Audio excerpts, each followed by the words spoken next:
think my first advice would be to encourage your parents to take care of themselves. I think a lot of times parents are so concerned about their children that they fail to take care of themselves. And so, now we'll call my dad and ask him, are you doing fine? How are you doing? Just taking that extra step to make sure that your parents are okay, because, when you get a call like that, it's like, wow, maybe if I would have said, earlier, Dad, go make sure you get checked.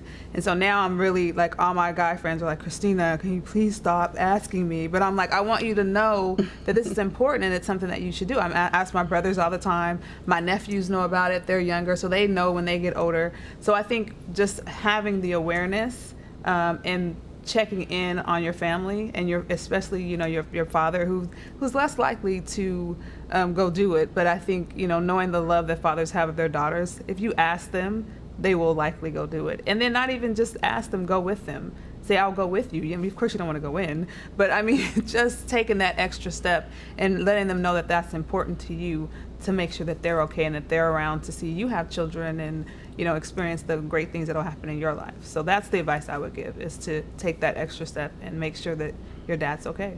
As a wife, I would advise men to get tested, and it's like, spare your family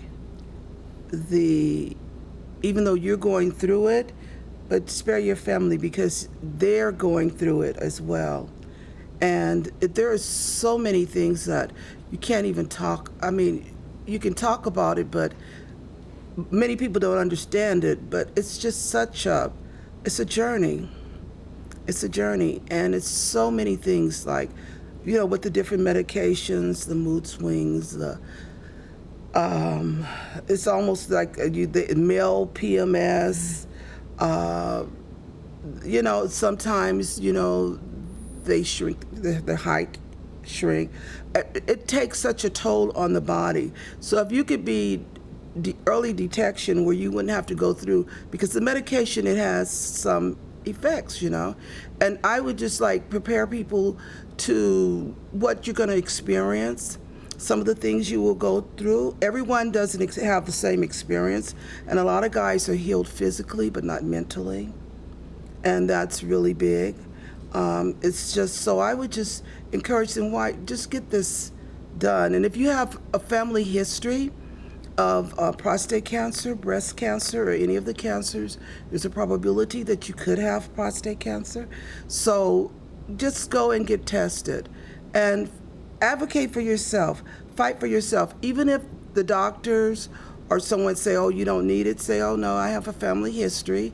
So if you know your facts, if you know the different things that could occur, then you can maybe offset it and keep it from being so bad. Because once it gets to the point that it's going to metastasize, still you can be healed, but why wait that long?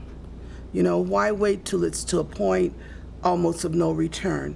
Let's just do this right now when you may have an early spot. And then diet is very important. And I would encourage them to, change your diet. Read up on it. You can go to zerosummit.org, or you can go, just check out, in the Bible it says, study to show thyself approved. We need to study in this life and know what's going on with us and our bodies so we would be better.